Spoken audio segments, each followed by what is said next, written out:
Hi everybody, this is John from Forage London and beyond, and I'm in a beautiful little bit of woodland just on the edge of London, and I thought I would swing the camera around.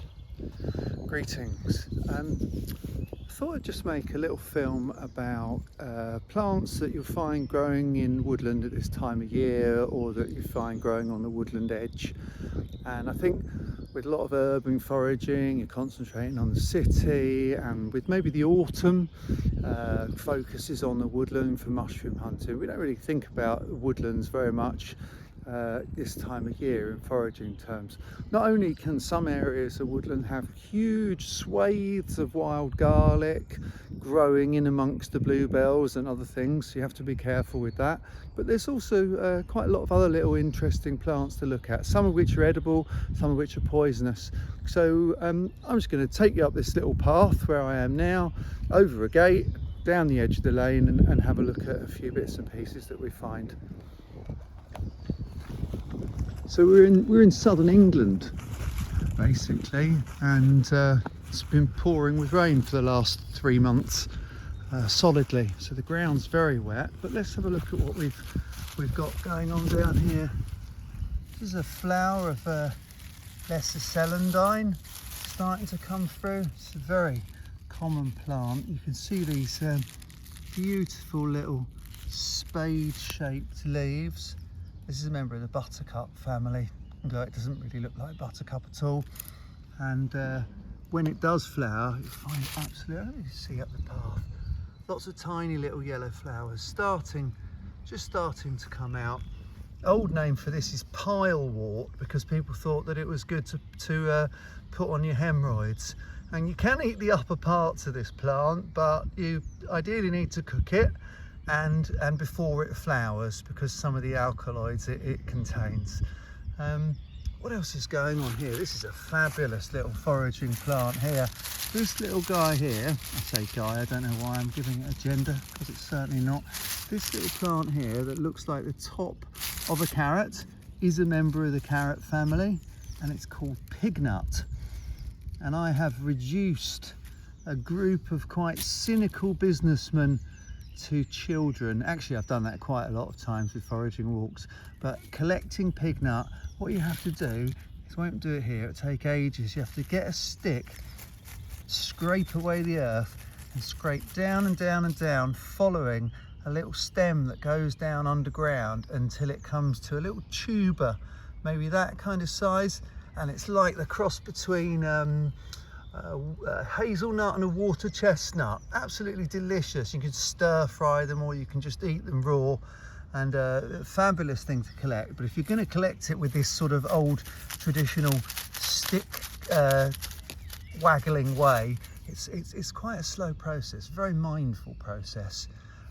We've got lots of little baby bluebells. These are wild bluebells instead of all the hybridized domestic varieties that we've got. These are wild woodland bluebells are going to come through here. These grow intermingled with wild garlic, so you have to know your leaf shapes and know your bulb shapes as well if you're planning to get the garlic bulbs at all. And we've got a bit of speedwell, this little chap growing there. This is not going to be amazing for plant ID really, because I can't get my camera in close enough, but this is a little plant called speedwell. Beautiful little leaves there, and sort of loosely a member of the figwort family, or at least it's been moved around quite a lot. It has beautiful little blue flowers. Not really particularly much of a foraging plant. We're down here in miniature world, aren't we really? I hope this is not too boring for everybody. I quite like doing things where you just grind to a halt in one little spot and see what you can see. For example, wild strawberry, which are going to be coming out along this path. So I've not actually moved. I started on this celandine, lesser celandine flower here, and I'm finding all sorts of things. If this was a foraging walk, I would be done under trade descriptions, because we're not actually walking, we're just staying still. Here's common dock, just a common or garden dock leaf. Now, I don't do a lot with dock. Curled dock, which is another variety that looks kind of similar, is a delicious plant with a lovely sort of oxalic, acidy, sort of rhubarb spinach kind of thing going on. But this one I don't do a lot with. Craig Worrell in Leeds makes the most incredible and epic dock ketchup, which he sent me some of, and it's yeah, it's like a deep green colour, and I mean obviously benefits from the addition of vinegar and sugar and some spices, but it's really amazing. So now on my foraging walk, I've now taken one more step. Well, actually it's the first step I've taken, just because I wanted to show you this beautiful thing. This is a wood anemone, or a windflower, and not so common these days, and lots just starting to come out here. So maybe along this path within 3 or 4 weeks, 2 or 3 weeks, who knows what the weather's going to do, there'll be just hundreds of these beautiful windflowers all across here. And let's take 2 more steps, and we've got some primrose here. So this is wild primrose as opposed to primula that you'll find planted in a lot of people's gardens. This has got paler foliage, and it's got these beautiful flowers. My camera seems to be bleaching them slightly, but the ones that I'm actually looking at over the top of the camera have got a lovely yellow colour to them, and really tasty flowers, really good for all sorts of things, for making vinegars with, for making a lovely wine with, just for adorning a salad. I don't know how many plants that is that we've looked at in just a very short space of time. When you start to get your eyes clued into certain things, like for example the pignut, you could easily walk over it, and now I just start to see it here, here and here and here, and all this lovely growth.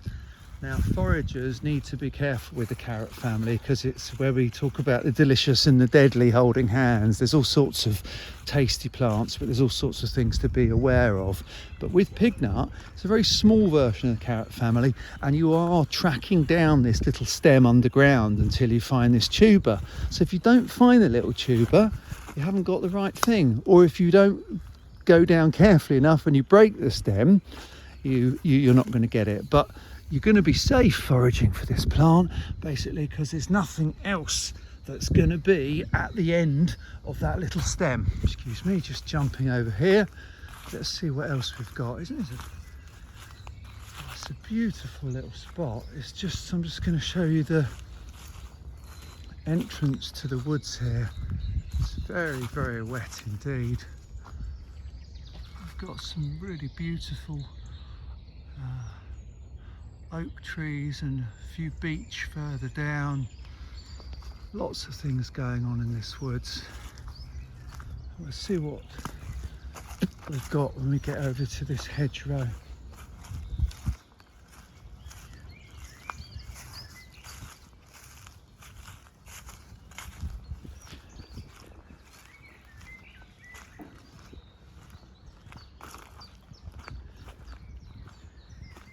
Some blackthorn there. We'll see if we can get a little bit closer to that. So this is interesting certainly from a foraging safety point of view. This is hemlock water dropwort. This is pretty much the most poisonous, most toxic plant that we've got in the whole of Europe.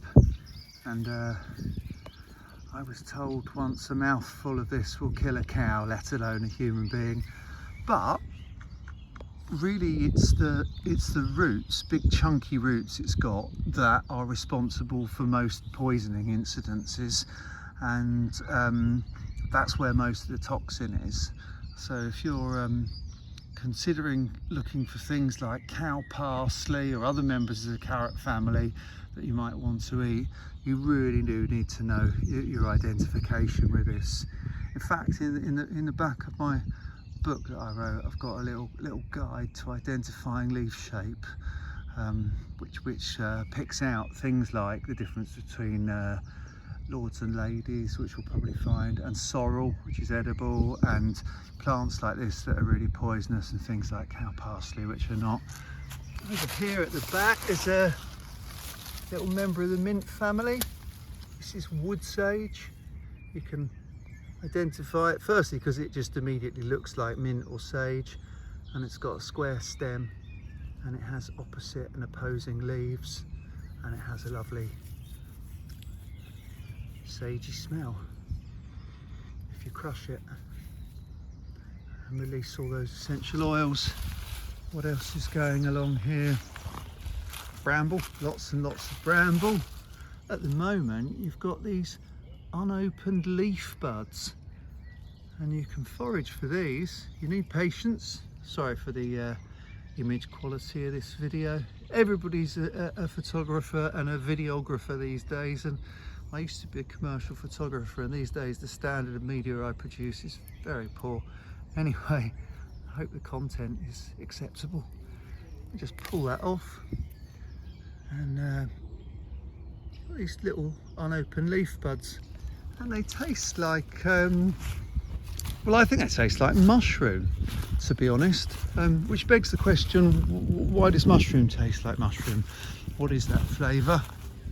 Over here, beautiful blackthorn blossoms. So these are the blossoms that will go on later to be responsible for sloes. So this is a gorgeous spiny plant. You have to be very careful with these huge spines. This species is still standing on guard to protect against grazing megafauna like straight-tusked elephants and things like that we haven't had in this country for 40,000 years, but it didn't get the memo to stand down.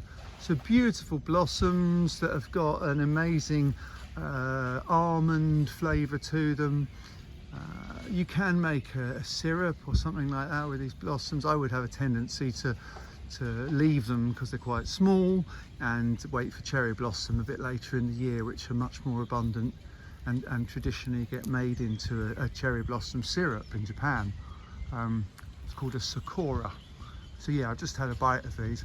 There's a almond flavour and also quite a lot of bitterness to it as well. Let's see what else is on this little bit of lane. Just looking here at this slightly dirty ditch, you can see, well, it's not necessarily dirty, but you can see all this hemlock water dropwort growing everywhere.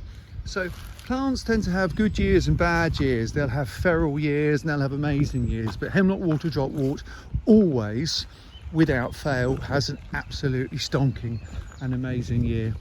Lots and lots of wild rose growing here. Nothing really to see on it at the moment, just maybe these spiny stems. Interesting with these plants, you don't notice them until they start to come into leaf or come into fruit. Down here we've got hawthorn. So we just looked at blackthorn with the blossoms out, and this is hawthorn, which will produce hawberries. And hawthorn gets its leaves first, and then it gets its blossoms, and blackthorn gets its blossoms, and then it gets its leaves, or at least that's the tradition of it. But with the crazy weather, it's been a bit changeable. And just look through there, there's a tiny little bird's nest perching in there. I don't know what species that would be at all. Really talking to the wrong person.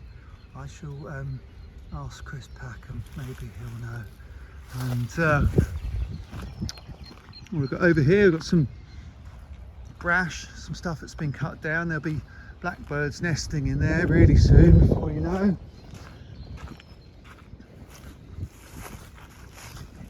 More blackthorn, more hemlock water dropworts. Probably we get down this lane, start to find all sorts of other species of plants, but at the moment that seems to be what's kind of dominant here. Okay, I'm going to whiz the camera around and I'm going to say thanks for watching. It's not the normal kind of film that I make. Normally I try and pack in like 30 plants in 20 minutes type of stuff. But being in such a lovely kind of area, I just thought I'd do something like this. So I hope this is watchable, and I hope some of it's vaguely informative. If you'd like to learn more about this, have a look on my website. Got some nice courses coming up. I'll be in London in 3 or 4 weeks doing a foraged first aid course. which I've not run before. I'm always talking about these kind of things, but I thought it would be really nice to just focus on using wild plants for first aid and all sorts of other things going on. I'm just going to turn the camera around before I finish because there's loads and loads of primrose coming through here. It's just really nice to see. It's much nicer than looking at me. You can see it all the way along this bank. Such a plentiful and beautiful little plant. God, 15 minutes. Anyway, thanks for watching if you got this far.